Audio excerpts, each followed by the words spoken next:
Okay, today I would like to review what we have learned in the first half of this course. Also, there is a useful machine learning library called scikit-learn. So I will introduce how to use it. Okay, let's start the review. Uh, First, let me begin with what we talked about in the first lecture. No, this is second one. This is first one. Okay.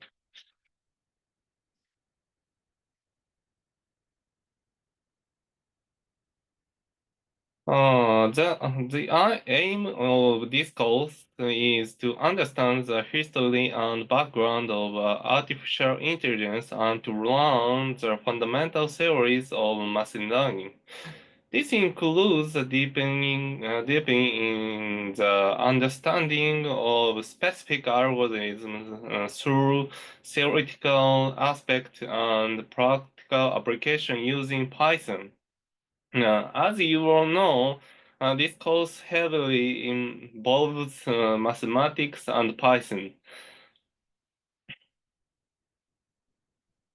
Uh, After explaining what artificial intelligence and machine learning are, we talked about regression and then classification theorem, which brings us to where we are now. In the second half, we will cover classification a bit more, then move on to clustering, and finally discuss neural networks. Neural networks are basic machine learning method and also basic parts of large learning models and image generation method. Okay. So, as I mentioned at the beginning of the course, let me remind you again. Assessment will be based on a final report and in class reports. Even if you in class report results are not good, you can still recover with the final report. About the final report, last year's report is available on Google Drive. So in Google Drive, so here, so this is the last year's report, not this year, last year. So if you want, you can check from here.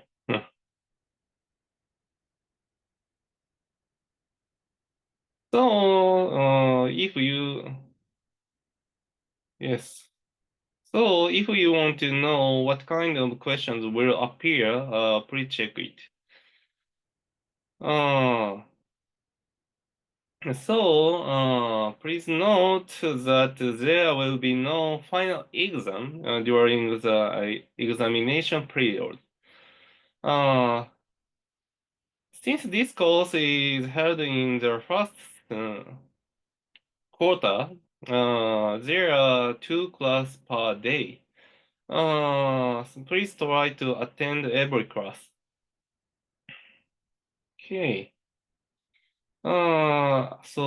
Artificial intelligence is a field of software technology in computer science, one of the divisions within computer science, and further, one of the division within software technology.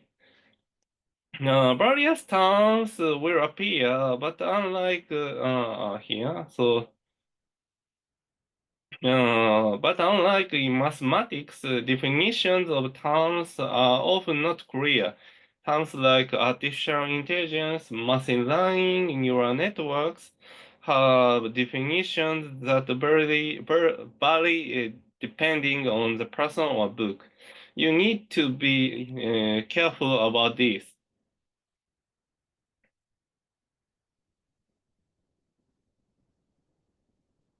So now we have reached the halfway point of discourse. If someone asks you to explain machine learning in one sentence, you might find it difficult. We have studied k-nearest neighbors and logistic regression so far. When someone asks what fields covers all these methods, including linear regression, it is quite difficult to answer. Like this, definitions of terms are often not clear. Unlike in mathematics, artificial intelligence is connect to many fields like cognition, this was. So, so AI is connected to many fields like cognitive science, psychology, philosophy, and so on. And artificial intelligence includes various fields such as machine learning and neural networks. I already explained machine learning, but there are many other methods besides machine learning and neural networks. For example, there are genetic algorithms and uh, swarm intelligence. Genetic and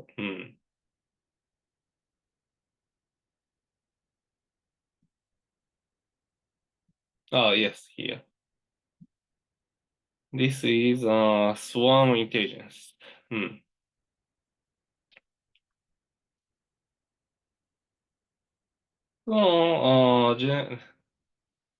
So, genetic algorithms are technology inspired by biological evolution. They apply the characteristic of biological populations adapting to their environment over generations to information processing. They are used for traveling salesman problem and optimizing the shape of Shinkansen. Swarm intelligence is techniques inspired by the intelligent behavior exhibited by schools of fish or flocks of birds. For example, in practical swarm optimization, many observers are placed on the whole group searched for the optimal solution. There is also a field called natural language processing. Natural language processing includes a large language models like ChatGPT, Claude, Gemini, Grok, and Notebook LM. Let me talk about large language models. The simple idea is to predict the most probable word that follows a given word and connect them. This creates a natural text. Beyond what people imagined when it was first made, it can now do text generation, code generation, translation, summarization, correction, and data analysis. It has attracted much attention since 2022. However, it can also say things that sound convincing but actually incorrect. When you don't give proper information, it often creates random text. You need to be careful when using it. There are copyright problem and accuracy problem. The basic principle is that what is wrong for humans to do is also wrong for AI. It is very useful for supplemental purpose, but we are giving you assignments in class for you to learn. If you use ChatGPT, your grades might improve, but you will not learn anything. Think about why we learn multiplication tables even though we have calculators. Then you can understand why you should think about machine learning and artificial intelligence assignment by yourself. Some of you might be using it, but if you don't learn anything, you will have trouble after graduating from university. Please work on assignments by yourself. In the end, you are responsible, and when you face real problem at work, you can only rely on yourself. Make sure to develop your own abilities. It's like how letting a machine do weight training doesn't build your own muscles.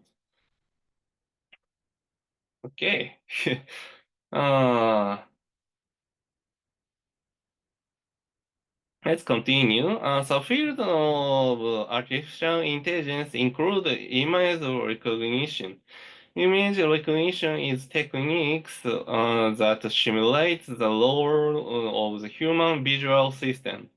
Functions such as determining and understanding what an image represents.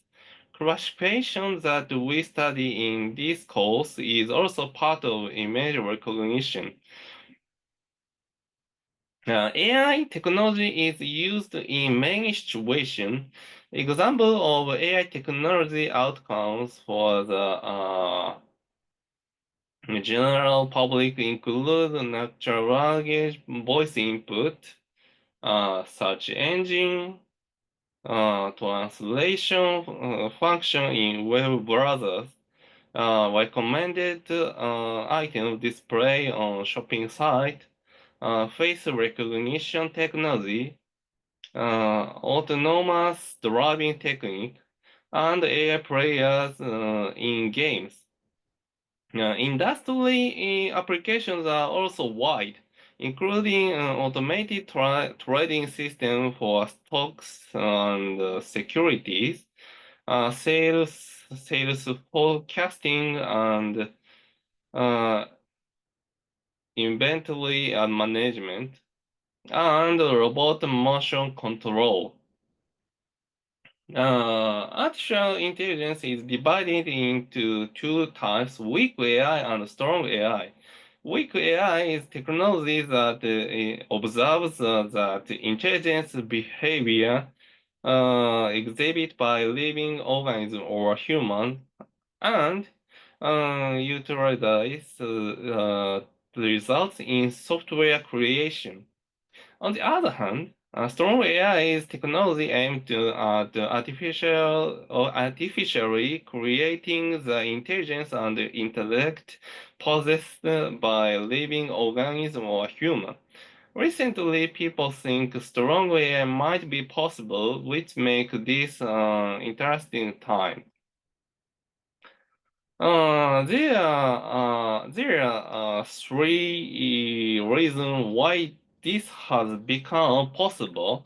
First, computer and hardware performance has greatly improved. Second, the expansion of the internet makes it easy to collect data. Third, AI technology itself has developed. For example, neural networks have archived amazing performance improvements, and diffusion models have appeared. Computer science itself is old and started in the 1940s.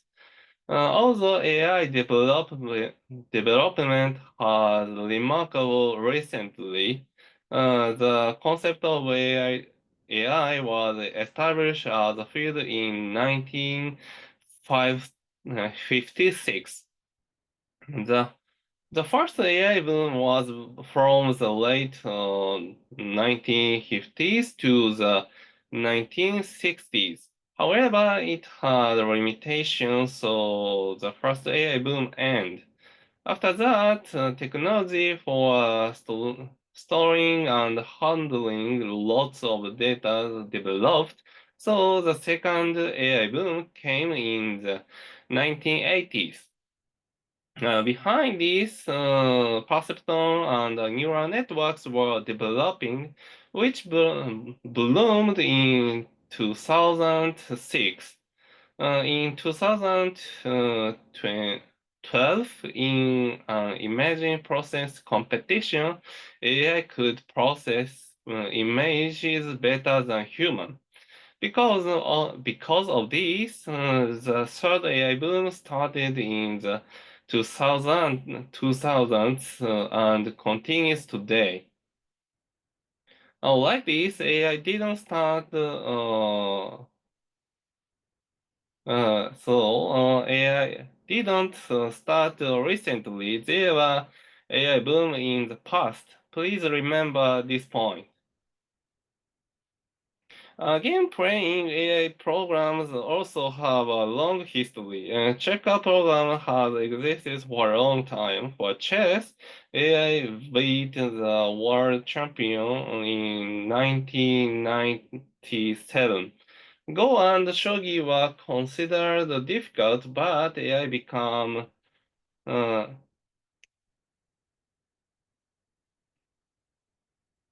AI become better than human about 10 years ago. About programming language, the Python is commonly used in machine learning implementations. That's why we use Python in this course, as you all know. Okay, now let's move on to machine learning. Machine learning is a technique for generating models for giving information and adapting computer programs to the environment. Now you might understand a bit better. We have pairs of explanatory variables and target variables. From these, we create models like linear regression, logistic regression, or loss regression, and so on. We then adjust parameters to adapt to the given information. With k-nearest neighbors, we have data and labels. We use the k-nearest neighbors model to predict labels well. In some ways, it's an abstract method. Uh, machine learning, machine learning falls into the category of inductive learning. In theoretical science, there are basic theories, and from these we estimate how data is generated. But machine learning generates models from data. It has a structure that infer from the data itself. Of course, what I just said is a classical framework. Recently, in the disciplinary fields that combine these approaches are developing. When considering models, we have the two principles. First is Occam level. If two theories do the same thing, adapt the simpler one. In the context of machine learning, if predictor accuracy is the same, adapt the one with simpler knowledge representation. For example, with k-nearest neighbors, if results have the same accuracy, we use a smaller k-value. When there are many explanatory variables, loss regression is useful, but when the number of explanatory variables is not so large, simple multiple regression is enough. It's better to use a simple model. There is also advantage that it becomes easier for humans to understand what is influencing the results. The second is the no freelance theorems. In principle, there is no learning method that always exhibit how high performance for any learning target. Indeed, as we have learned, there is no universal method. There are various methods like regression, k-nearest neighbors, decision tree, and logistic regression. Logistic regression has difficulty handling nonlinear data. K-nearest neighbors and decision tree can be applied to nonlinear data, but computation becomes heavy when data gets large. Now you might understand these meanings better. There are several classifications of learning. One is supervised learning, a format where the model learns using correct data. Classification parameters fall into this category. We haven't covered this in detail yet, but there is supervised learning. Sometimes we want to handle cases without labels. For example, when we want to classify what types of customers visit a store, there is no answer label. In such cases, we use clustering. Besides supervised and supervised learning, there is reinforcement learning. Don't know whether in the individual actions are good or bad, but we get result from a series of actions teacher data. And the evaluation value for a series of action is called reward. There is also a mixed type called semi-supervised learning, a format that involves a cycle of training the model with a small amount of correct data, inferring unknown data, and treating the resulting labeled data as teacher data. Specifically, generative adversarial networks are famous. To determine if something is real or fake, we create a machine learning model that makes fake. For example, consider creating a model that determines whether a Mona Lisa painting is uh, genuine. For this purpose, we create model V to model A into mistakenly identifying a fake painting as genuine, even though it's fake. By repeating this, we can create more accurate models. Hmm. As we have seen several times in this course, there are two datasets, training data and test data. Uh, Training data is the dataset used to train the model. Test data is the dataset used to test the accuracy of the training model. There are various ways to provide training data. Batch learning is learning all at once using the entire training dataset. This course mainly deals with batch learning. Online, uh, online learning Online learning is used for time series data where data is generated continuously. Mean batch learning, this is dividing the dataset into small batches and learning.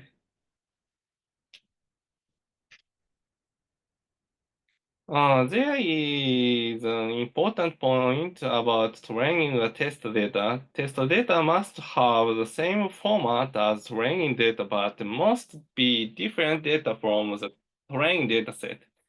When collecting data, whether for linear regression or classification problems, input dimensions and output labels formats must match. For example, in linear regression, if test data suddenly has different dimensions, we can't calculate because the number of parameters doesn't match. Also, if classification levels are 0 and 1, but the test data suddenly has level 2, we have a problem. Now, on the other hand, it needs to be different data from the training dataset. If data for measuring performance is mixed in training data, performance naturally becomes good. So we need to properly divide training and test the dataset. Of course, if we just simply divide, training data decreases. To solve this, there is careful cross-validation. Data is divided into k groups. K minus 1 groups are used for training, and the remaining one group for testing. Since there are key patterns for choosing in the test group, by repeating this, we determine how good or bad the model is. Generalization. So also we want to train model to be effective even for unknown data. This property is called generalization. The ability to acquire knowledge that is not explicitly present in the training dataset is called generalization. The idea is that there is a probability distribution behind the data, and the data is scattering according to it. On the other hand, while we want to create high generalization performance, there is a problem of overfitting as a result of learning that depend too much on the used training dataset. A generalization performance may decrease. This trade-off problem is not simple. With decision tree, if we keep making a tree bigger, we can create a decision tree that match all training data. But when different data comes, it's questionable whether it fits the classification exactly. But if the tree is too small, we end up with something with low learning performance. So we need to find a good balance. It's difficult. Also, in this course, we introduce machine learning models one by one, but there is ensemble learning, a method that improves learning accuracy by combining multiple machine learning techniques for learning or integrating the results. A specific example is random forest. By considering multiple decision trees, each with different conditions and settings, and integrating their result, we aim to improve performance. It's a forest.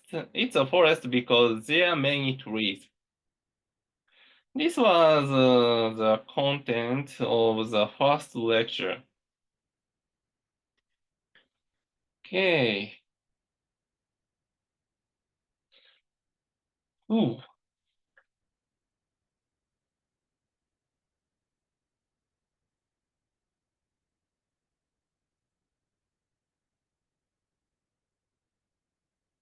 Okay, now let's move on the second lesson, lecture. In the second lecture, we talk about simple regression. This is linear regression, approximating with a straight line or plane from data to lengthwise linear regression. When we have data like this, we want to approximate it with a straight line like this. By using this, we can predict data that wasn't given, and we can understand the trends of the data itself.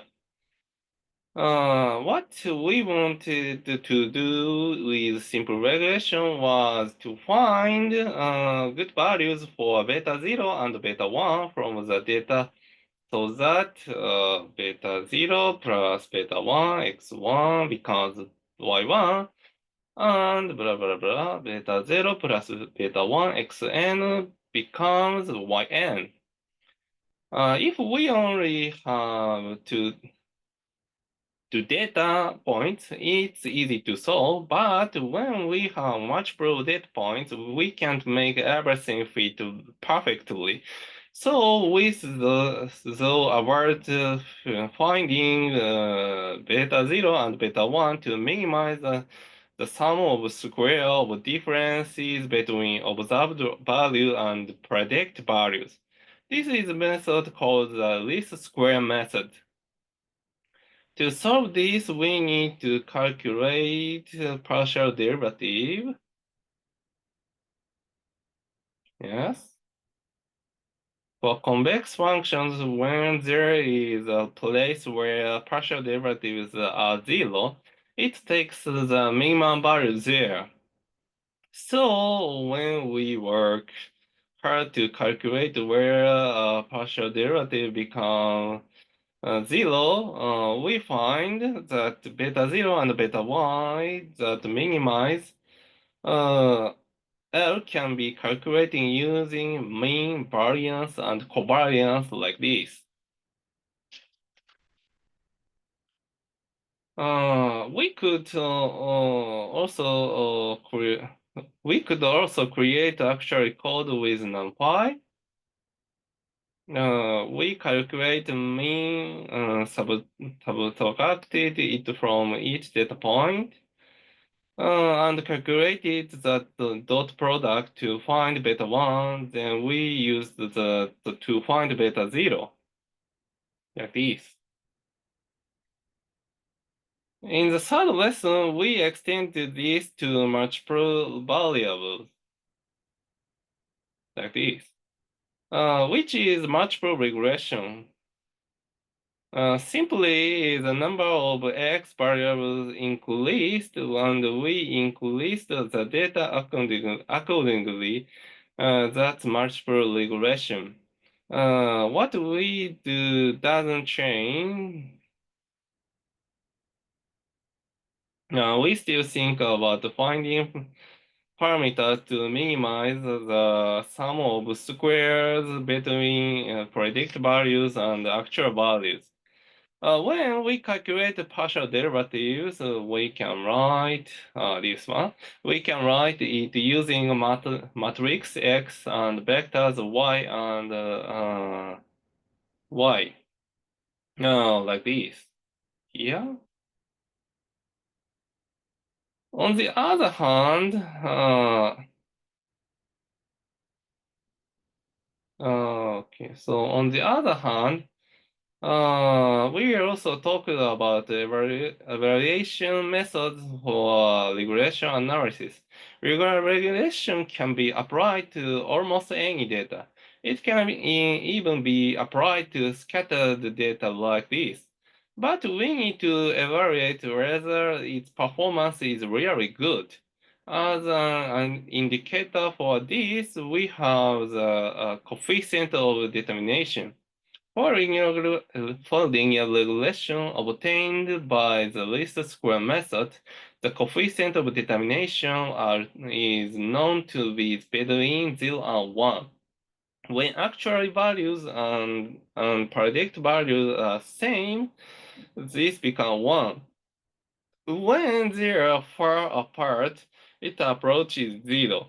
In other words, when approximation performance is poor, the coefficient of determination approaches 0. When we actually apply it to data, the coefficient of determination for regression on the scattered data is small number. For data that lies on straight line like this, the coefficient of determination is 0.8, which is close to 1.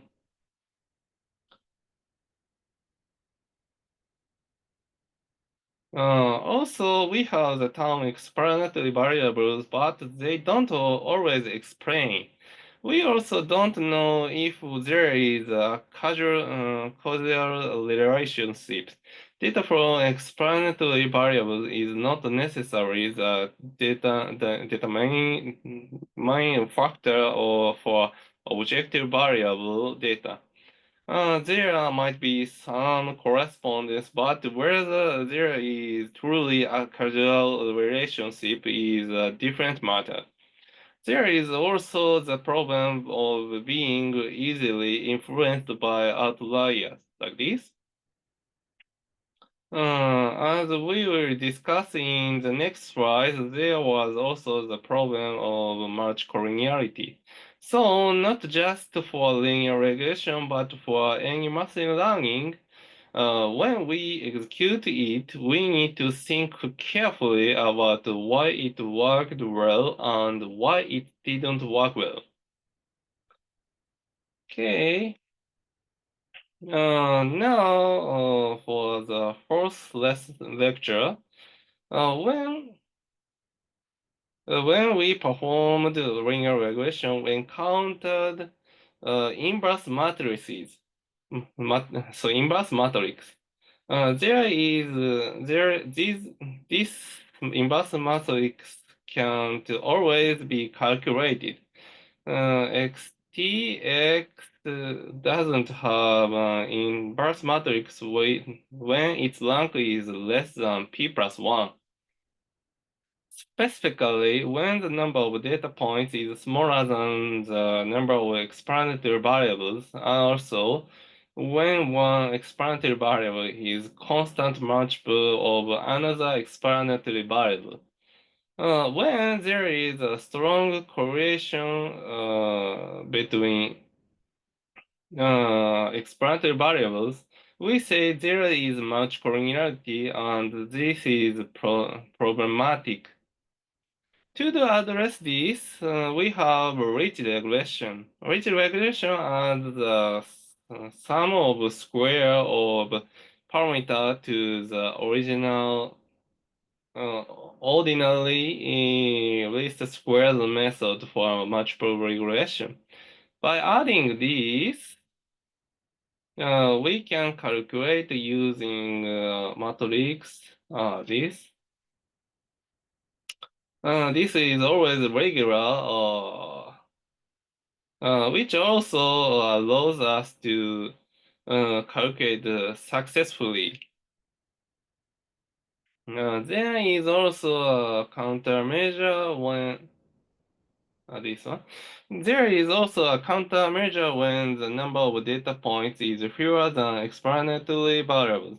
In big data fields like biology, we often have more explanatory variables than data points. In such cases, we want to find a small number of explanatory variables. That's why lasso is used. Uh, Earlier, we had sum of square, but last regression and absolute values instead. When we used the coordinate descent method, we fixed beta 2 through beta p and calculate beta 1 to minimize L. Then we fix L1 and beta 1 and beta 3 through beta p and update beta 2 to minimize error. We repeat this process to find the optimal data. This is a coordinate descent method. For finding beta that minimize error when other is fixed, we calculate it using this one. So using the soft thresholding function like this. The corresponding code look like this. There were the error in this part. So I have uploaded the version 2 already.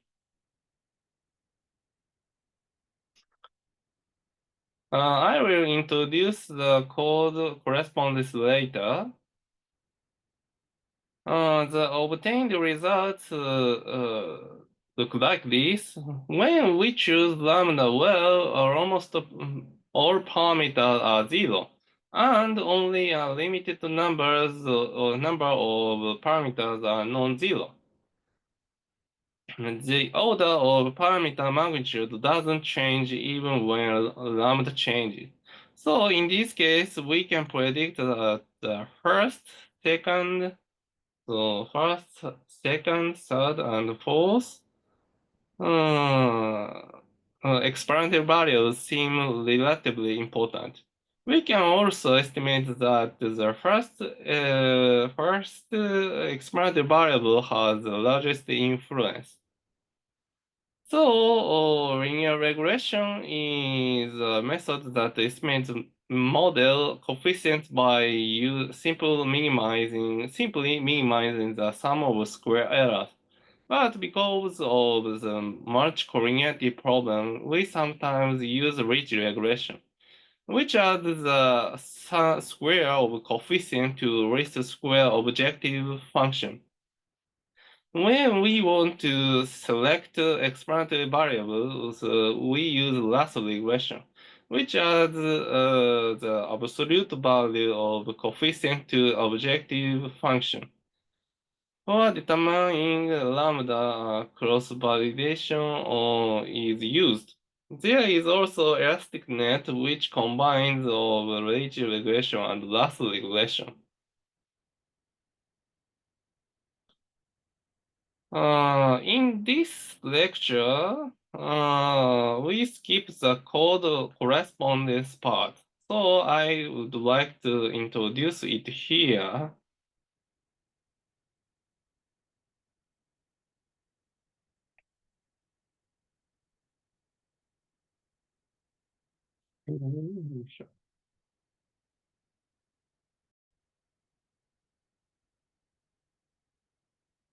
Okay, for Lasso regression.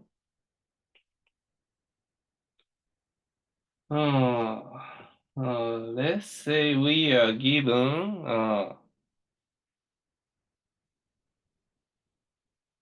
matrix X, P, Y, N, and regularization parameter lambda, so it's correspond to lambda.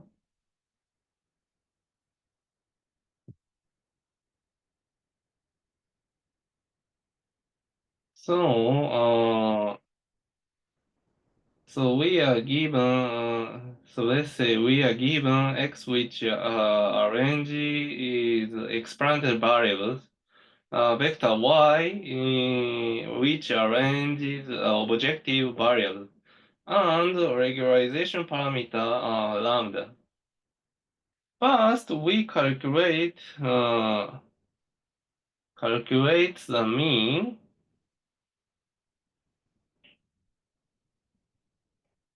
average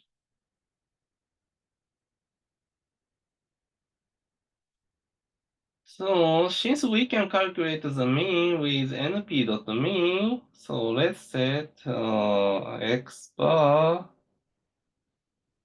as np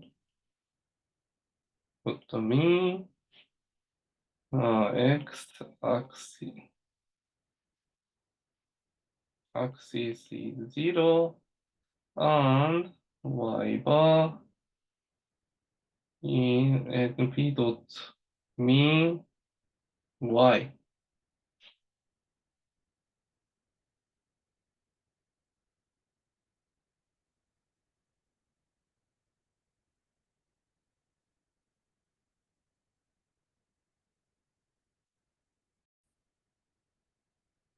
Then we center the data.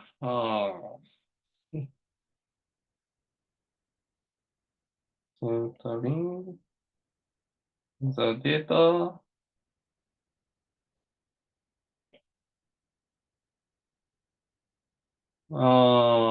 Since so this is we subtract the mean from each data point.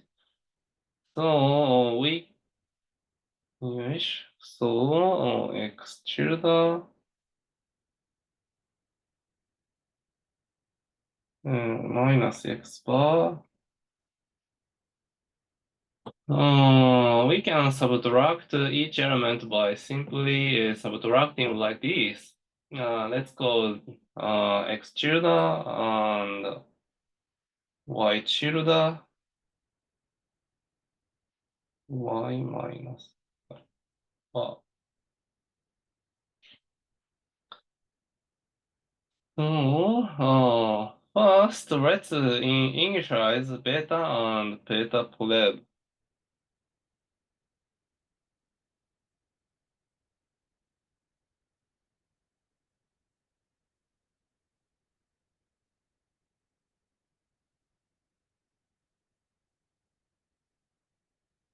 Zero. So,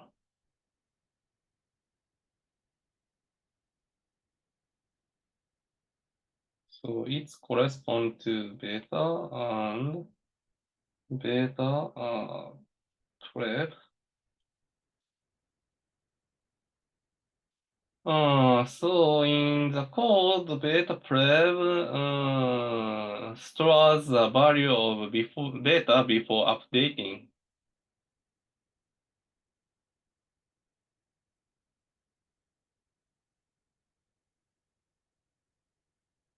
A little small. と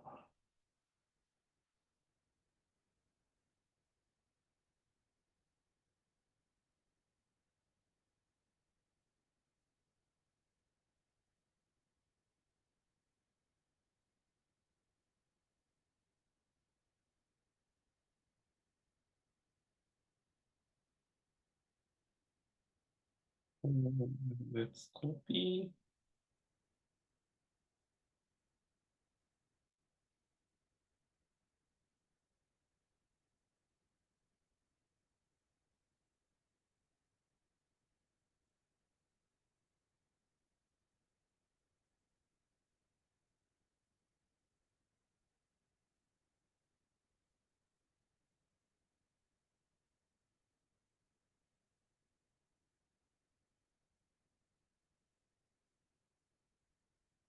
Okay, so from here, we repeat. We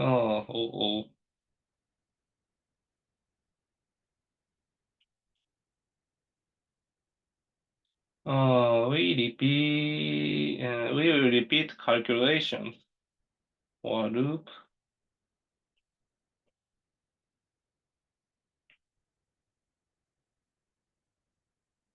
For each case, so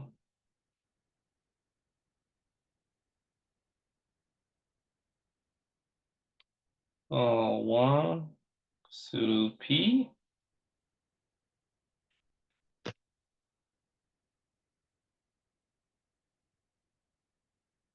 So for each case, we do the following calculation.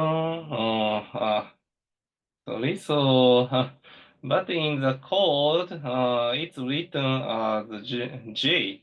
Sorry for the confusion, but this J corresponds to K. Anyway,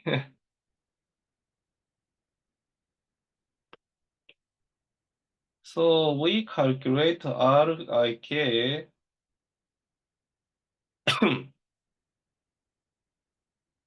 like this. So yi tilde minus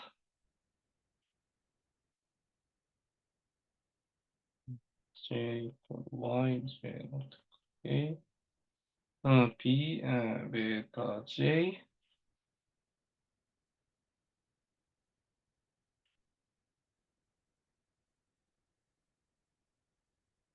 x tilde I j beta j. Yes. So if we can write, so if we can write as vector rk,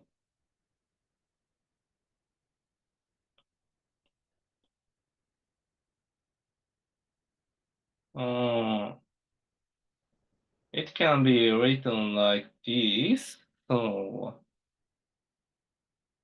tilde minus x tilde beta 1.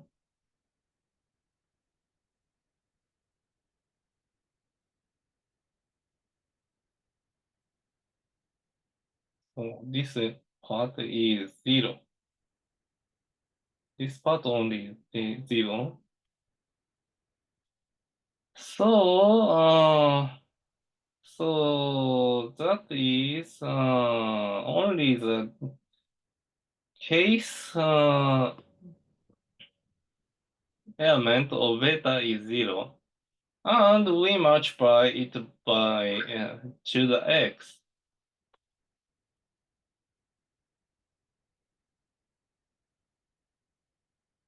If we write this in code,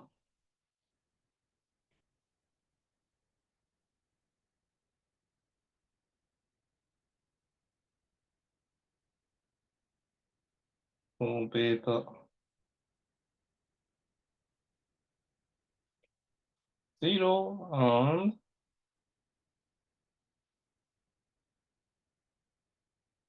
equal y tilde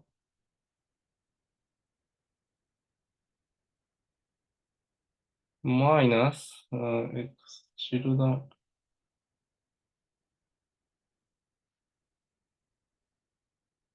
at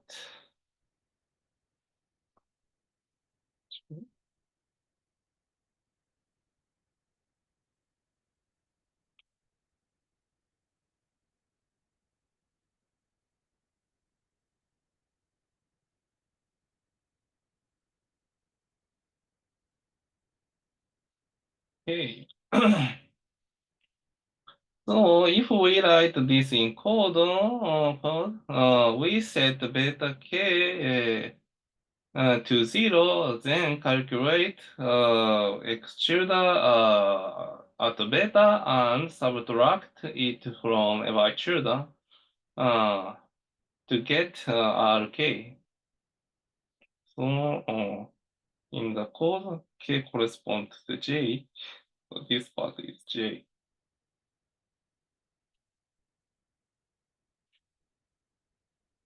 Okay, next, we calculate for calculation of sk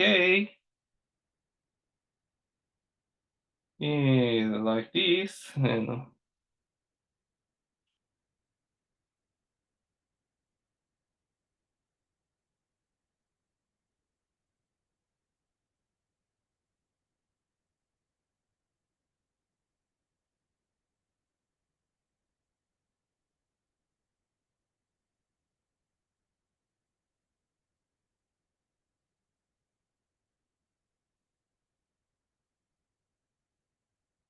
tilde 1k, x tilde nk,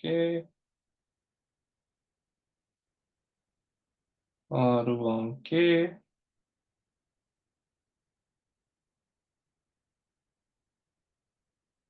So this is case column of X children. This is RK. So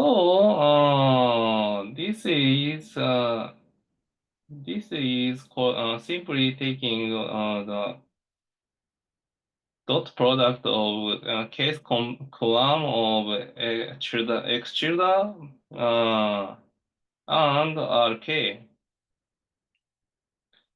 This corresponds to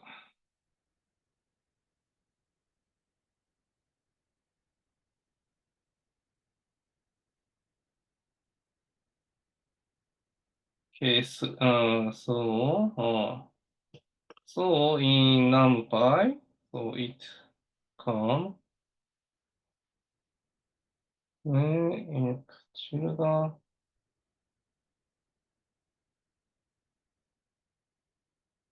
at RK over N. So in code, this is J.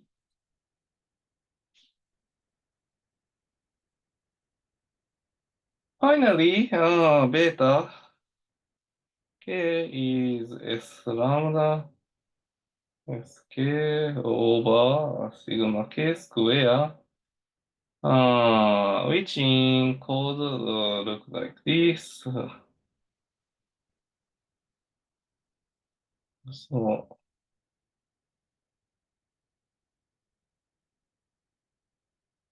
そうすると、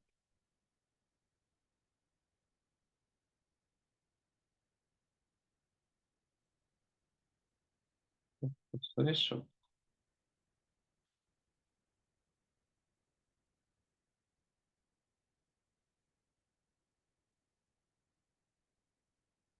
over NP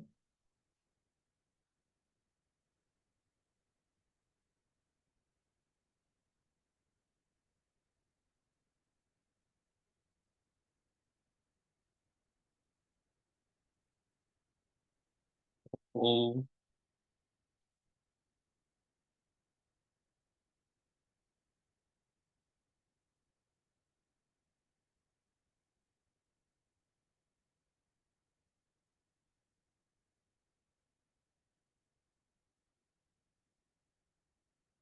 where and K is correspond to J. Okay. And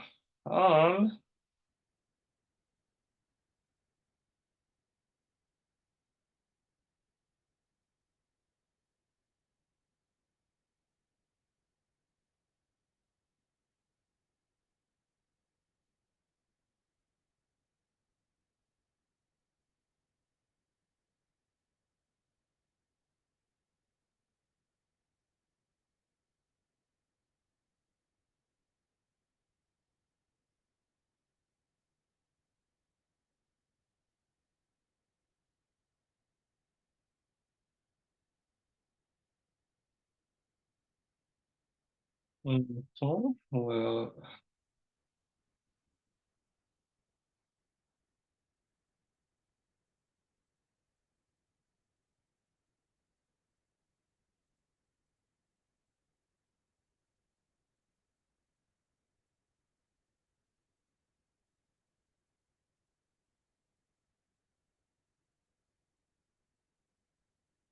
so if the difference between if the difference between beta and its previous value beta 12 is small, we end the loop.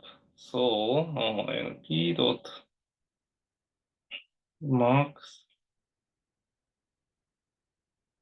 NP dot absolute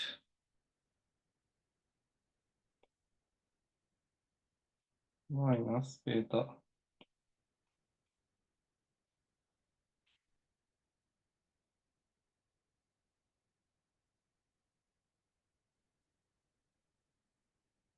Then end loop.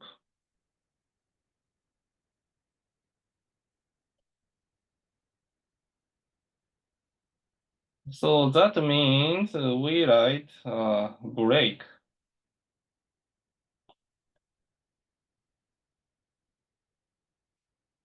If it doesn't satisfy this condition, we copy beta to beta pleb.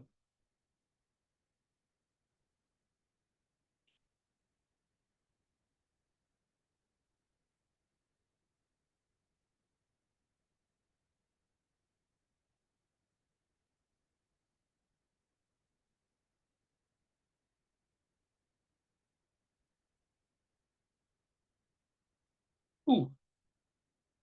So by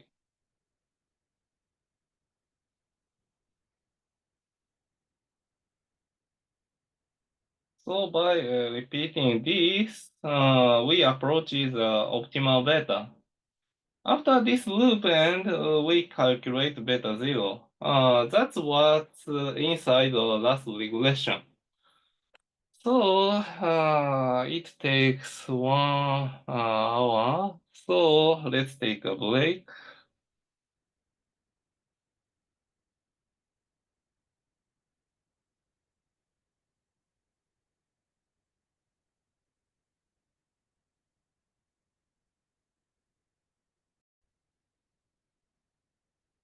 Okay, let's restart. Now let's talk about classification. We want to do with classification is to classify data. Just as well, just a minute. Uh, okay, so just as was say. So, for example, we want to identify whether an animal in a picture is a dog or a cat, determine whether email text is spam or normal email, distinguish a human from everything else in an image, or determine whether cancer is being benign or good or bad from genetic data. Since we can compute with images directly, for example, with images, we correspond them to sequences of numbers and rabbits to 1 and 0. For instance, we might correspond dogs to 1 and cats to 0. Specifically, when we have a black and white data, we interrupt it as brightness values of each pixel arranged like a matrix and arrange them in order from top to top left to create a vector. This way, images are mapped to vector. For color images, if we consider RGB values, we separated red, green, and blue, create vectors for each, and connect them, still make a vector. But images data has too high dimensions to understand what's happening, so let's consider a low dimension.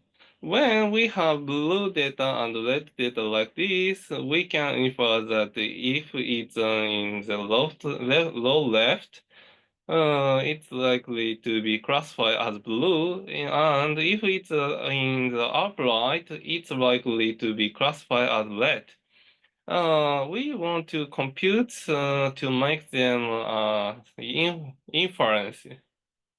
The first method we introduced was the k-nearest neighbor method. When we have data, k-nearest neighbor method determines the level of new data by majority vote of the k-closest data points. For example, when we have data like this and k is 5, when we want to determine the level of this star point, we take the 5 closest data points from this star points. Then we have 2 blue and 3 green. So green is majority, and we assign the green label. The decision, the boundary that divided set by label is called the decision boundary. When k is small, the decision boundary is sensitive to data. When k is large, the decision boundary becomes smoother. When k is 1, with mixed data like this, we choose the nearest one, so this part is classified as green, and this part is classified as blue. But as k gets larger, we take average, so majority, so the previous part is classified as red. When we have equal numbers, we choose a smaller number. Let's look at the algorithm. First, we calculate distance because we want to arrange in order of proximity. Then we arrange them in ascending order.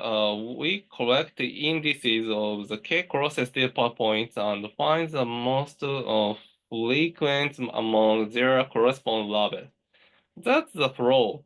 NumPy has a function for sorting and calculating the most frequent values. So using these, we calculate distance, sort, calculate distance, sort in order the proximity, get indices of k closest data points, get their levels, and calculate the most frequent value. This implements the k-nearest neighbor method. And not all about k-nearest neighbors, it depends on the distance for each experimental variable. If we multiply the previous data by 0.1 for x coordinate, it becomes like this. Now, when we apply k nearest neighbors to this for k is 5, we have 2 green and 3 red. So it's classified as red. What was classified as green before is now classified as red. The result change depending on the distance for each exploratory variable. So we need to normalize properly or use a Mahalanobis distance which can consider data scatter direction. So k-nearest neighbor is simple, requires no model training, and can handle nonlinear and complex datasets. But when making predictions, we need to calculate the distance to all training data every time. So computational cost is high. There is also the problem of depending on distance for each experiment variable. Efficient computation methods include branch and bound and approximate nearest neighbor search, but we will skip those here. For how determine k cross-validation is used, we talked about this before, so let's skip it. When we calculate the average error rates like this for k from 1 to 8, 4, and 8 smallest. So considering model simplicity, we choose k is 4. By using cross-validation, we can estimate the optimal k for k-nearest neighbors. For the number of divisions in cross-validation, the more we divide the data, the more training data we can have. But computation increases too. So we want to balance this well. Generally, J is 10 is often used. Okay. Next, let's talk about decision trees. Decision trees use something called this tree structure. Like this. There is plant classification. We divide by yes or no on whether it produces seeds, then classify further and finally determine whether it's dicotyledon and monocotyledon, and so on. So what decision tree want to do is divide data set step by step and ultimately predict labels. For example, when applied to the iris data, it looks like this. When the second feature is less than 2.45, we classify as class 0. When it's greater than 2.45, we proceed to make another decision. The good thing about decision tree is that humans can see and understand them. Future importance is also visible. Also, we are applying this to classification now, but it can also be used for regression, like linear regression. Decision tree based on tree structure. Tree structure is a type of data structure consisting of vertices and directed edge connecting them. A directed edge is called a branch. When A and B are connected by edge like A to B, A is called the parent of B, and B is called the child of A. There are words like root and leaf. Vertex without parent is called the root. For example, in this picture, the vertex labeled does it produce seeds is the root. A vertex without children is called a leaf. So, like children and monocotyledon are leaves. Other no-leaf vertices is called internal node. The number of edges from vertex to the root is called depth. In this graph, there are one, two, three branches from root to leaf. So the depth is 3. So that's the deepest. So maximum depth is 3. The tree structures are also used for directly structures for organizing files, heap sort, and parsing. For how to handle this in Python, since trees needs information written on vertices and information about their children, we want to handle these together, so we use classes. A class is a mechanism for bounding multiple variables and related operations functions together. Using this, we defined it like this.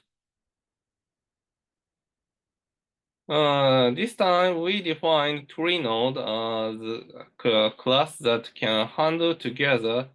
So which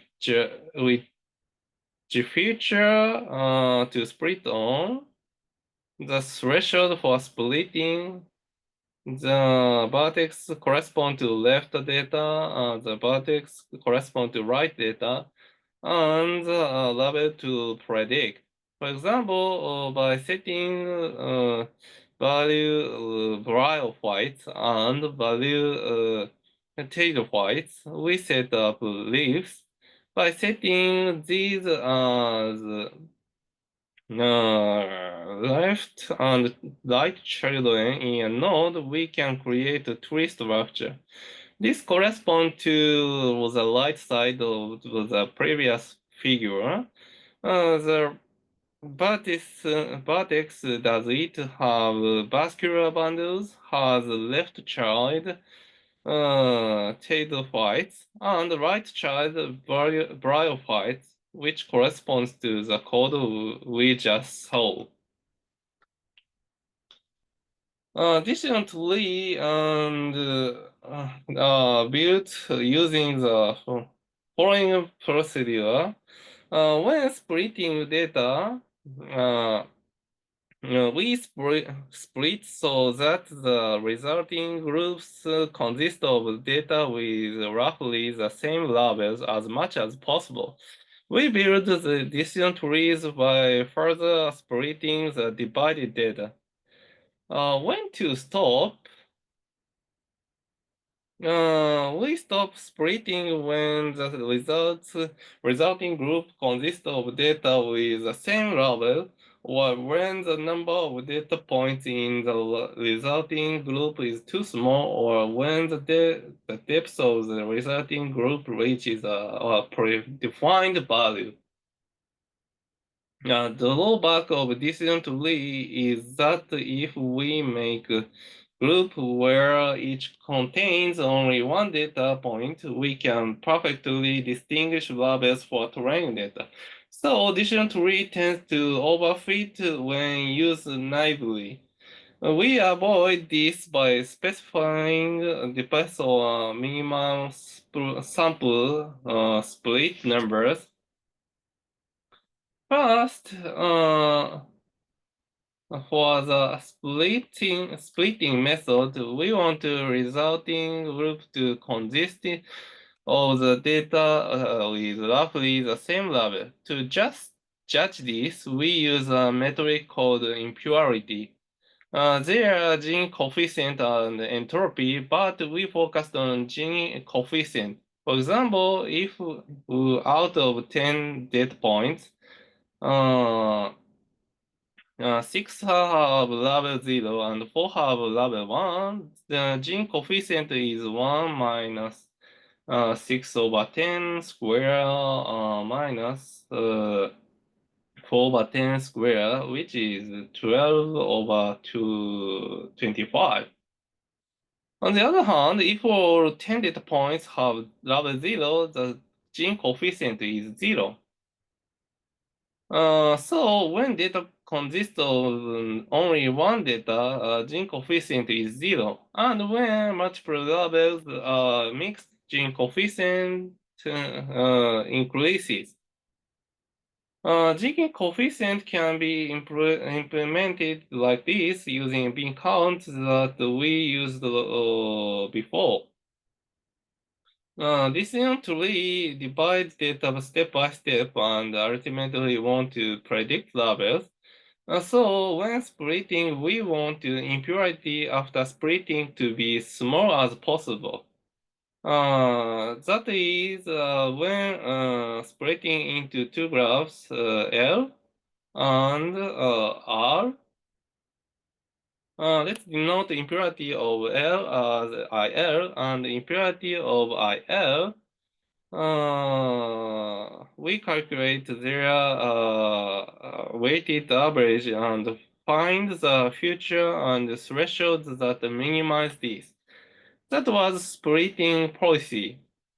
When written as algorithm, it looks like this. When implemented in code, it like this. So now that we have determined how to split, let's think about how to further split what we have already split. When we want to process something, then process the result again, we can use a recursive function. Our recursive function is a function that performs processing by calling itself and consists of two main parts. One is a base case that specifies when to end, and the other is a recursive case that performs processing by calling itself and dividing the problem into smaller subproblems. A famous example is a function that calculates factorials based on the case when to end, return 1. So when n is 0, The repeating part calculates n times factorial n minus 1. That is to reduce the problem calculating factorial n to calculating factorial n minus 1. It's making the problem smaller. When factorial 0, it simply returns 1. For factorial 1, we need to calculate 1 times factorial 0. Since factorial 0 is 1, it returns 1 times 1. This is the structure of recursive function. So the decision tree creation algorithm ends when the here. So the number of data points is small and the depth of vertex reach maximum depth when there is only one type of labels in the data. The recursive case in the splits the data, and when it splits well, return vertex that has these children. The decision tree creation part look like this. We can use recursive function for predicting data labels. The logic is that after processing which way to classify, where further process which may to classify within that, creating a recursive structure. The function for predicting with decision tree is still simple. We look at which is further to focus on, and if it's less than or equal to the threshold, we go left. So we look at which feature to focus on, and if it's less, if it's less than or equal to the threshold, we go to left. And it's greater than the threshold, we go right. For characteristics of decision trees, results are easy for humans to interrupt, and further importance is clear. Also, unlike k-nearest neighbors, it doesn't depend on distance for each feature. As for disadvantage, it's prone to overfitting when tree depth increases, and accurate prediction is difficult when there is a large imbalance in data per class. Also, while it can be applied to nonlinear problem, it's not good at linear separable data like this.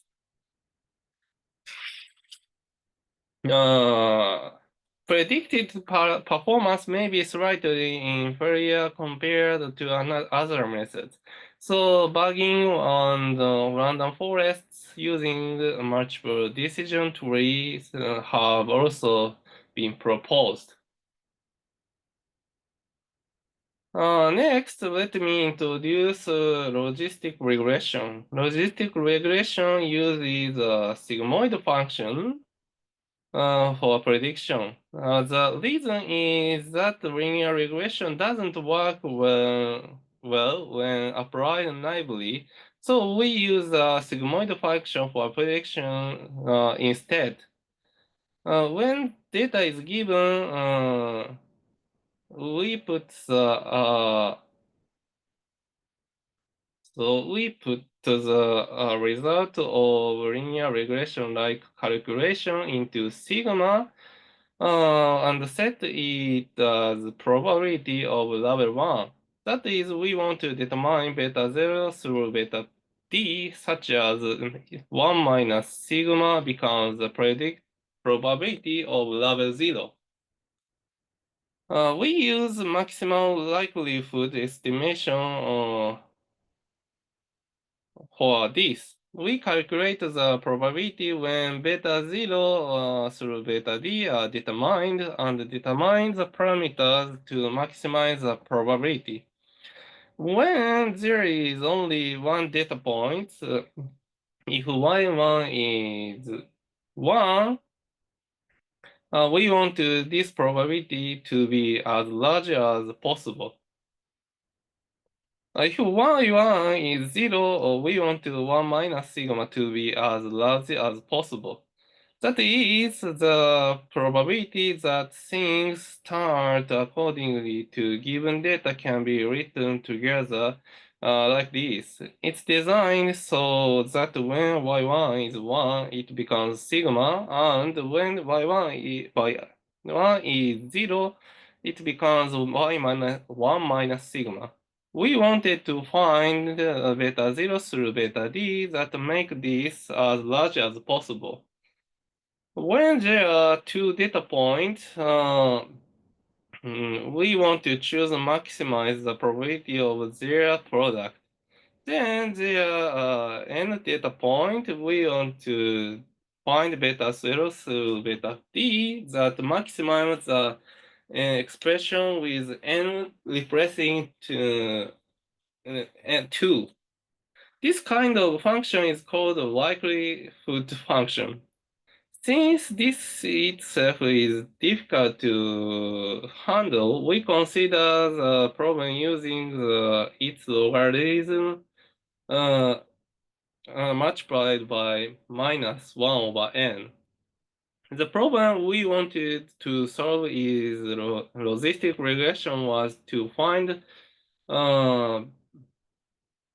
beta that minimize this. We'd like to solve this straightforward, but it's not easy, so we use the steepest descent method. The steepest descent method is an algorithm that searches for local minima of a function using its gradient. We calculate the gradient, multiply it by alpha,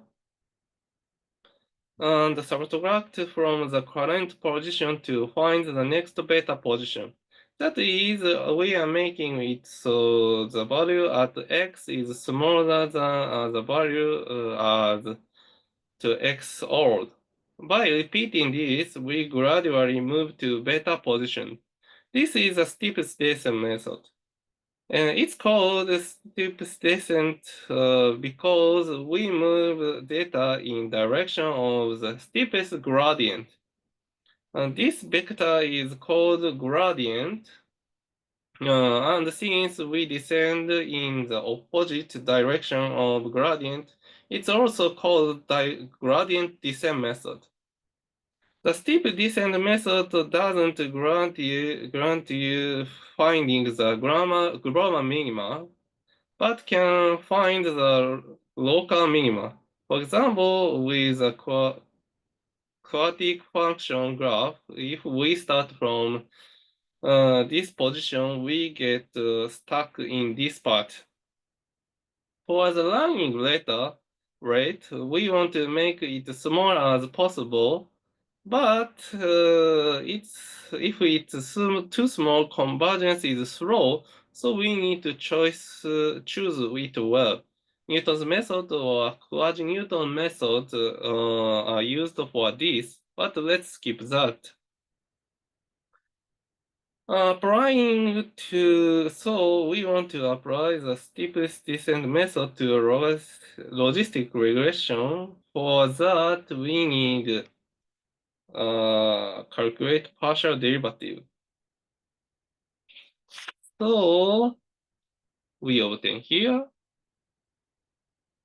So now we have the tool to calculate the steep descent method. Since we just need to calculate it to become this.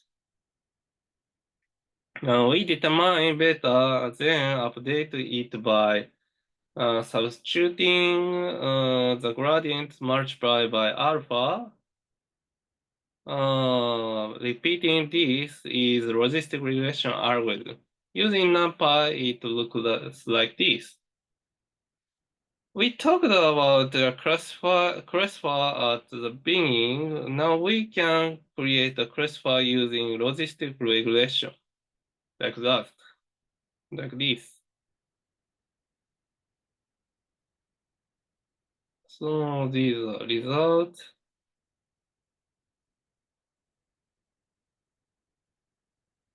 Some of the characteristics of logistic regression are that the results are interpretable and we got probabilistic output. We can predict the parameters with larger values have the most influence.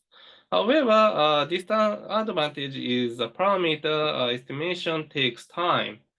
It only takes time for parameter estimation. Prediction after estimation is complete is fast.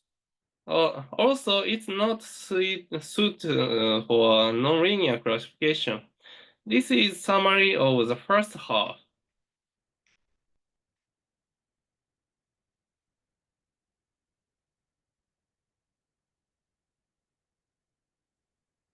So far, we have looked at how to write things in NumPy. But when tackling real-world problems, it would be difficult to prepare all this yourself every time. So let me introduce a library called scikit-learn. Scikit-learn is an open-source machine learning library for Python that includes algorithms for classification, regression, clustering, and other topics we have covered in this course. There is something called copyright. Copyright is the right to a creative work and arise at the time the work is created. You must not use or reproduce the work of others without permission. Programs are included in works protected by copyright law. Actually, they are originally protected by copyright, but open source is source code where part of the copyright has been waived and free use and distribution is allowed to everyone. It's not free for all. For scikit-learn, for example, free modification and distribution of objective code is permitted on the condition that it's clear stated that there is no warranty and the copyright and license provisions are displayed. A library is collection of programs. It's a collection of programs that can be used for free if you follow the conditions properly. To use scikit-learn, go to the scikit-learn site and find your model. There are linear models, neighbor algorithms, so you choose your model from there. But if you want to reach regression, since it's a linear model, you choose section 1.1 or the then, as you proceed, you can see it seems to be written on 1.1.2. There is an execute example written, so refer to the excursion example and that section. The part to the right of this symbol is a code to execute. You don't need to write the part between this. In this case, you can execute it by writing like this. For example, for the lecture 4 in class report, it looks like this. It wrote quite a bit, but you can execute it with just this much. You can use rich here to execute it. The result is different from rich regression in lecture 4's answer. But that's because x1 and x2 are very similar, so even with different numbers, you get similar results. In other words, there is freedom in how to choose parameter. That's why we get different results. I will introduce this later, but there are cases where that you made yourself differs from what you used in scikit-learn. If you try loss regression, it looks like this. And in this case, you get results similar to those obtained from loss regression in the answer. Depending on the method, there are cases where the results differ from what you made yourself. As you saw earlier, for example, you might get different local solution, specifically with steepest descent method. When you use steepest descent, if there are various local solutions, you might get caught in different local solutions. Although the optimization algorithm used internally might be different, or the convergence criteria initial values might be different from your own implementation. Also, results might look different but represent the same things. X plus minus 1 is 0 and 2x plus 2y minus 2 is 0 represents the same line. It's just double. So sometimes the display of decision boundaries is simply different. This often happens with logistic regression. There are also various reasons like the prediction of floating point algorithms. Of course, there is also the possibility of bugs in your own code. Hey, can you do anything with scikit-learn?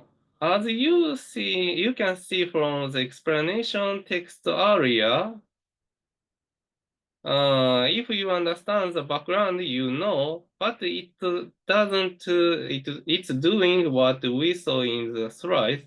We used beta instead of W, but it's doing the same thing. So as you can see from the explanation, you can't use it accurately without understanding what kind of method it is.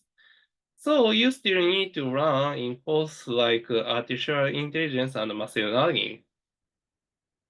So let's look at the code.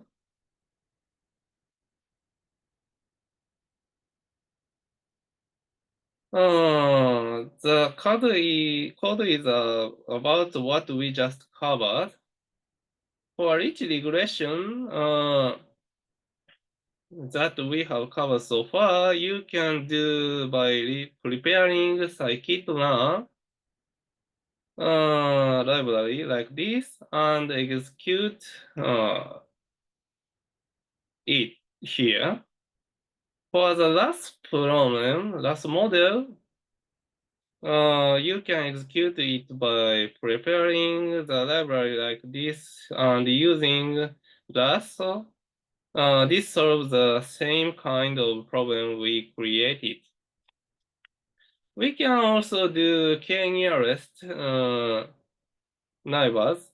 For k-nearest neighbors, if you use the library from the scikit-learn neighbors like this, you can use k-nearest neighbors by writing like this. Furthermore, we can also do a decision tree and logistic regression. That's all. Now, so please work on the in-class report from the last page.